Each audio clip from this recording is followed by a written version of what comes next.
رہبر کامل حضرت محمد صلی اللہ علیہ وآلہ وسلم کا خادموں کے ساتھ رویہ۔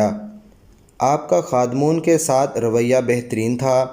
آپ نے کبھی ان پر نکتہ چینی نہیں کی، عیب نہیں لگایا، بے وجہ روک ٹوک نہیں کی، ہاتھ نہیں اٹھایا۔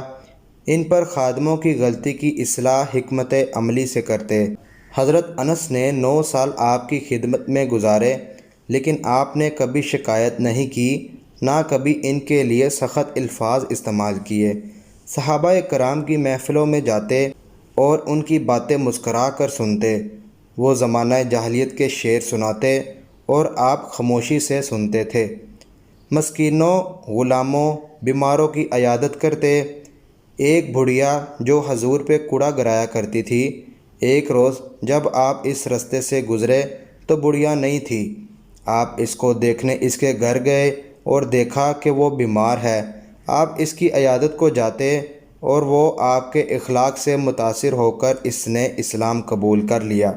جنازوں میں شرکت کرتے اور جنازہ پڑھاتے بھی تھے۔ نجاشی کی وفات کی خبر سن کر آپ نے مدینہ میں اس کی غائبانہ نماز جنازہ پڑھائی۔ چلتے وقت خود پیچھے چلتے اور معذوروں اور کمزوروں کو آگے کرتے یا سواری پہ بٹھا دیتے۔ ہر موقع پر دوسروں کو دعا دیتے تھے۔ لوگوں کی کہی ہوئی غلط بات کو ان کے نام کے کر نہ دہراتے، بلکہ فرماتے کہ لوگوں کو کیا ہو گیا ہے جو ایسے کہتے ہیں، تو جس کی غلطی ہوتی وہ خود اصلاح کر لیتا۔ کسی کی دی ہوئی تکلیف پر صبر کرتے تھے اور انجانے میں کسی کو تکلیف دیتے تو فوراً ازالہ بھی کرتے۔ نہ سمجھ کم عقل کی بات کو خندہ پیشانی سے برداشت کرتے۔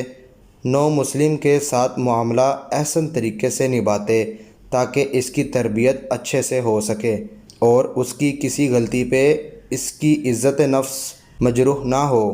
نباتات، حیاتیات سے بہت پیار کرتے اور ان کا خیال رکھتے۔ مسجد نبوی میں ایک کھجور کے تنے سے لگ کے آپ خطبہ دیتے یا اس کے سائے میں بیٹھ جاتے۔ جب آپ کے ممبر بنایا گیا اور آپ نے اس پہ خطبہ دینا شروع کیا تو وہ تنا زور زور سے ہلنے لگا جیسے رو رہا ہو، اور آپ نے اس کو اپنے ساتھ لگا کر تسلی دی۔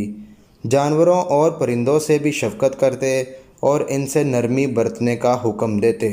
ایک موقع پہ صحابہ کرام نے چڑیا کے بچے اٹھا لیے اور وہ چڑیا آپ کے ارد گرد منڈلانے لگی۔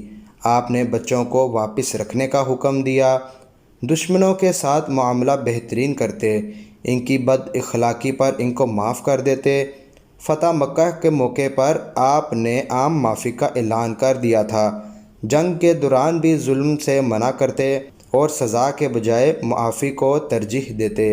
عورتوں، بچوں اور بوڑھوں پہ حملہ کرنے سے منع کرتے، ناجائز قبضہ نہ کرنے دیتے تھے۔